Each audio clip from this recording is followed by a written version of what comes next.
आदाब, straight line में आपका स्वागत है। डीडीसी के चुनाव जो अभी पूरे जम्मू कश्मीर में हो रहे हैं, ख़ास तौर पे ग्रास रूट डेमोक्रेसी को जो है एस्टैब्लिश करने के लिए केंद्र सरकार ने और राज्य सरकार ने जो पहल की है और पहली बार जम्मू कश्मीर में जो है डीडीसी के चुनाव हो रहे हैं। आज हम बात करने आए हैं डीसी डोडा सागर डायफोडे जी से। डायफोडे जी, आप बताएं, ख़ास तौर पे इन चुनावों में एडमिनिस्ट्रेशन को बहुत खींचा गया, बड़ी बातें उठी और ख़ास तौर पे डोडा डिस्ट्रिक्ट में अभी जो बिल्कुल शांतिपूर्ण चुनाव चल रहा है, इसका श्रेय आप किसको देंगे? नहीं, देखिए कि इलेक्शन प्रोसेस जो पूरी होती है बड़ा सिस्टमैटिक अफेयर होता है। आप जानते हैं कि स्टेट इलेक्शन कमीशन जो है उनकी तरफ से तैयारी जो है वो काफ़ी पहले इलेक्शन की शुरू हुई थी। उसके तहत पहले जो भी प्रोसेस हुआ था कॉन्स्टिट्यूंसीज़ को करने का, डिमार्केट करने का, उसके बाद में आप जानते हैं कि 14 कॉन्स्टिट्यूंसीज़ हमारे डिस्ट्रिक्ट में बनी। वो प्रोसेस अपने आप में जो है वो एक कॉम्प्रिहेंसिव प्रोसेस था। उसके बाद में ऑब्जेक्शंस उसमें काफ़ी सारी आई, क्योंकि ज़ाहिर सी बात है कि अपना अपना हर एक पॉलिटिकल पार्टीज़ की प्रायोरिटी होती है, उसके हिसाब से ऑब्जेक्शंस जो है वो अलग अलग क्वार्टर से आई। उसको भी जो है वो विद इन लीगल पैरामीटर्स जो है वो देखा गया। वो भी एक कॉम्प्रिहेंसिव प्रोसेस था, क्योंकि हमें रीज़नेबल बेसिस पे कोशिश करनी है कि अकोमोडेशन जो है वो जो भी पब्लिक एस्पिरेशंस का होता है उसको हो जाए। वो प्रोसेस ख़त्म होने के बाद में आप जानते हैं कि अब इलेक्शंस एक्चुअल में डिक्लेयर हो गए। एक बड़ा ही एक कॉम्प्रिहेंसिव प्रोसेस होता है जिसमें इलेक्शंस कंडक्ट करवाना, उसके बाद में जो उसकी इंफ्रास्ट्रक्चरल रिक्वायरमेंट्स है उसको ठीक तरह से देखना, सिक्योरिटी अरेंजमेंट्स बड़े पुख्ता होने की आवश्यकता है।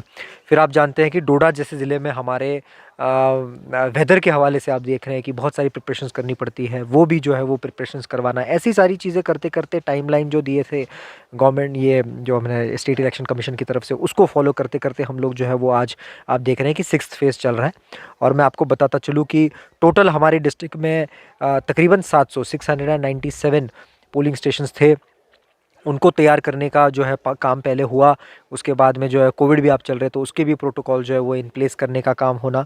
और फिर अभी 6th फेज़ का काम, मुझे बड़ी खुशी है आपको बताते हुए कि अब तक जो पहले 5 फेजेज़ हुए, इंक्लूडिंग आज का फेज़, बड़े ही पीसफुल तरीके से हर जगह जो है वो वोटिंग हुई। कहीं पे भी हमें अनटूवर्ड इंसिडेंट की रिपोर्ट नहीं आई। कोई भी ऐसा लोकेशन नहीं है जहाँ पे रीपोल या फिर ऐसी कोई संभावना आन पड़े, और बहुत ही पीसफुल तरीके से लोगों ने भारी मात्रा में वोट किया। सबसे इम्पोर्टेंट पॉइंट यही है कि आप देख रहे हैं कि एक ओवरवेलमिंग पार्टिसिपेशन डोडा डिस्ट्रिक्ट में इलेक्शन के हवाले से हुआ है। सारी सीटों में एवरेजली आप देखेंगे कि जो भी हमारी सीटें अब तक हुई हैं उसमें आप देखेंगे मोर देन 65% पोलिंग जो है वो एवरेजली देखा गया है। कई कई जगहों पे पोलिंग परसेंटेज से 75% तक भी पहुंचे हुए हैं। तो एक भारी उत्साह जो है वो लोगों में इस डीडीसी के चुनाव के बारे में देखा जा रहा है। ऋषि साहब, जहाँ तक डीडीसी के चुनाव को देखा जा रहा है, हर जगह पे जो है वोटिंग हो रही है, जो टर्नआउट है वो भी ज़्यादा से ज़्यादा हो रहा है। आपकी जितनी भी वो पोलिंग पार्टी हो, वो एडमिनिस्ट्रेशन के कुछ मेंबरान हो जो आपके बिल्कुल शाना बशाना खड़े हुए हैं, उनका कितना महत्व है ख़ास तौर पे इस इलेक्शन को कामयाब करने में? नहीं, बहुत ही बिल्कुल। और मैं आपके माध्यम से मेरे उन सारे पोलिंग पार्टीज़ का और सिक्योरिटी स्टाफ की जो है वह उनको कॉन्ग्रेचुलेट करना चाहता हूँ। मेरी एक आत्मीयता और मेरा एक एफिलिएशन उनके साथ में मैं दर्ज करवाना चाहता हूँ, क्योंकि आप देखिए कि इस मौसम के हवाले से एक पोलिंग पार्टी का इम्पोर्टेंस और सिक्योरिटी उसके साथ जो जाती है, उनका एक बड़ा कॉम्प्रिहेंसिव प्रोसेस होता है। कई हमारे ऐसे दूर दराज के इलाके में हैं जहाँ पे पहुँचना मुश्किल है, वहाँ पे हमारी पोलिंग पार्टी जो है वो इंश्योर करती है कि वो पहुँचे, कोई भी वोटर मिस नहीं हो। इसके लिए जो जो चीज़ें करनी आवश्यकता है वो बेचारे जो है वो इसमें हमारे साथ इंश्योर करते हैं।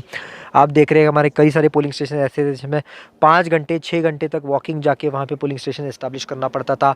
ठंड है, कई जगहों पे बर्फ़ पड़ी हुई है, उस हालात में वो पोलिंग वहाँ पे करवा रहे हैं। और उसके बाद जो है वो पोलिंग ख़त्म होने के बाद में भी उनका काम ख़त्म नहीं होता है। महफूज तरीके से बैलेट बॉक्सेस को सील करवाना, पैक करवाना, मटेरियल को वापस जो है वो अपने बैलेट बॉक्सेस दर्ज करवाना। तो बहुत ही उम्दा काम जो है वो अब तक हमारी सारी पोलिंग पार्टीज़ ने और पुलिस ने और सिक्योरिटी स्टाफ ने करवाया हुआ है। मैं आपके माध्यम से उन सबको जो है वो कॉन्ग्रेचुलेट करना चाहता हूँ। मैं पर्सनली भी जो है वो हर एक को जो है वो ऑफिशियली उनको ये चीज़ कम्युनिकेट करूँगा। लेकिन मुझे लगता है कि यही हमारे डेमोक्रेसी का जो है वो एक बैकबोन है कि एक free fair and transparent mechanism होगा, तो जाहिर सी बात है लोगों की हमारी सारी इस प्रोसेस में जो है वो विश्वास बढ़ेगा। ये सब पहले इलेक्ट्रॉनिक मशीन से जो है वो पोलिंग की जाती थी, तो ये पुराना एक दौर जो है वापस आ चुका है। ख़ास तौर पे डीडीसी इलेक्शन में जो है बैलेट बॉक्स का इस्तेमाल किया जा रहा है। तो जब इनकी काउंटिंग होगी, वो भी एक हैक्टिक प्रोसेस है, उसको किस तरीके से आपने मैनेज किया और वो किस किस जगह पे काउंटिंग होगी? बिल्कुल, काउंटिंग का मैं आपको बताता चलूँ कि 2 लोकेशंस हमारे काउंटिंग के फाइनलाइज़ हुए हैं। जो 14 सीट्स है उसमें से 7 सीट का काउंटिंग जो है वो हमारा गवर्नमेंट डिग्री कॉलेज डोडा में होने वाला है, और 7 सीट जो है उनका काउंटिंग जो है वो बॉयज़ हायर सेकेंडरी डोडा में होने वाला है। तो सारी सीटों का काउंटिंग जो है वो डोडा में ही होगा, और जो हमारी म्यूनसिपल काउंसिल भद्रवा की एक सीट है उसका भी जो ईवीएम के थ्रू वोटिंग हुआ है उसका भी काउंटिंग जो है वो डोडा में ही होगा। सरपंचेस और पंचेस के रिजल्ट जो ऑलरेडी है उसी लोकेशन पे इलेक्शन होने के बाद में डिक्लेयर कर दिए जाते हैं। काउंटिंग के हवाले से बहुत सारी चीज़ों की तैयारी करनी आवश्यकता थी, तो वो सारी इन प्लेस है। स्ट्रॉन्ग रूम्स हमारे जो है, जो भी जहाँ पे पोलिंग होता है उसके बाद जो पोलिंग मटेरियल आता है उसको महफूज तरीके से इन स्ट्रॉन्ग रूम्स में रखा जा रहा है। 7 स्ट्रॉन्ग रूम्स उसी के साथ जहाँ पे काउंटिंग लोकेशंस है वहीं पे उनके स्ट्रॉन्ग रूम साथ ही के कमरे में आसपास जो है वो लगे हुए हैं। सीसीटी कवरेज जो है वो हर एक को दिया जा रहा है। जो जो कैंडिडेट्स हमें कह रहे हैं कि उनको वेरीफाई करना है, उनको थ्रू प्रोसेस के थ्रू वो बीच बीच में हम लोग एज अ ट्रांसपेरेंट मैकेनिज्म उनको वेरीफाई करवा रहे हैं कि स्ट्रॉन्ग रूम जो है महफूज है, उनकी ही प्रेजेंस में उस चीज़ को वो सील किया जाता है। तो ये एक पूरी तरीके से एक free fair and transparent process इसको इंश्योर किया जाता है। काउंटिंग के दिन के लिए कुछ स्पेसिफिकेशंस के तहत जो है वो काउंटिंग करवानी पड़ती है। जो भी केजेस हमारी तैयार है, सेक्लूजन है, वहाँ पे अनऑथोराइज्ड एंट्री किसी की नहीं होनी चाहिए, सिर्फ ऑथोराइज्ड लोग, क्योंकि आप जानते हैं कि ये एक बहुत ही फियर्सली कंटेस्टेड हर जगह है, तो जाहिर सी बात है कि कई सारी भीड़ जो है वो डोडा में आएगी। उस भीड़ को भी हम सारी मात्रा में भीड़ को नहीं वहाँ पे जो है वो छोड़ सकते। इसलिए मैं आपके माध्यम से लोगों को अपील भी करना चाहूँगा कि अपने अपने रुझान जो है वो आप अपने लोकल मीडिया के माध्यम से या फिर जो है वो सोशल मीडिया के माध्यम से आप पता करें। वहाँ पे हम कोशिश करेंगे कि क्राउड ज़्यादा से ज़्यादा ना हो। सिर्फ जो है वो कैंडिडेट्स, उनके एजेंट्स और जो भी ऑथोराइज्ड पीपल है उन्हीं को काउंटिंग सेंटर में अलाउ कर दिया जाएगा। सर, आप खुद महाराष्ट्र से हैं और ख़ास तौर पे वो गर्म इलाका है और ये बिल्कुल ठंडा इलाका है, तो इस इलाके में आप जो हैं इन पहाड़ों पे चढ़ रहे हैं और ख़ास तौर पे खुद जो है वो हर जगह पे पहुंच रहे हैं, तो कहीं डिफ़िकल्टी होती है कि भाई इन पहाड़, क्योंकि ये मैक्सिमम पहाड़ तो बर्फ़ से भरे हुए हैं, तो डिफ़िकल्टी होती है कभी इन जगहों पे पहुंचने के लिए? नहीं, thank you for asking me that question. Actually Maharashtra मेरी जन्मभूमि है, लेकिन कर्म भूमि मेरी जो है वो जम्मू कश्मीर ही है। I have learned many things from Jammu and Kashmir in various areas. तो एक ये देन भी है इस इलाके की कि यहाँ पे रहता हूँ, इसलिए ज़्यादा फिट हो पाया। तो सर, मैसेज कोई ख़ास तौर पे पूरे डोडा वासियों के लिए इलेक्शन के माध्यम से? नहीं, मैं डोडा, पहले तो मेरे डोडा के सारे भाइयों और बहनों को आपके माध्यम से शुक्रिया अदा करना चाहता हूँ कि बहुत ही पीसफुल तरीके से और बहुत ही उम्दा तरीके से एक्टिव पार्टिसिपेशन के साथ में उन्होंने इस इलेक्शन प्रोसेस में पार्टिसिपेट किया। साथ ही साथ I express my congratulation to all the candidates and polling parties who have also shown their एक सबूरी दिखाई, एक मेटल दिखाया, एक पीसफुल तरीके से उन्होंने पूरे इस इलेक्शन प्रोसेस को जो है वो इसमें पार्टिसिपेट भी किया और जो है वो इस प्रोसेस को पूरा भी किया। कुछ इंसिडेंसेस इक्का दुक्का हमारे पास हुए, लेकिन उसके लिए कानूनी प्रोसेस होती है, वो कानूनी प्रोसेस के तहत जो भी कार्रवाई बनती है वो पूरी की जाएगी। लेकिन बाय एंड लार्ज जो इलेक्शन प्रोसेस रहा वो बहुत ही पीसफुल तरीके से रहा।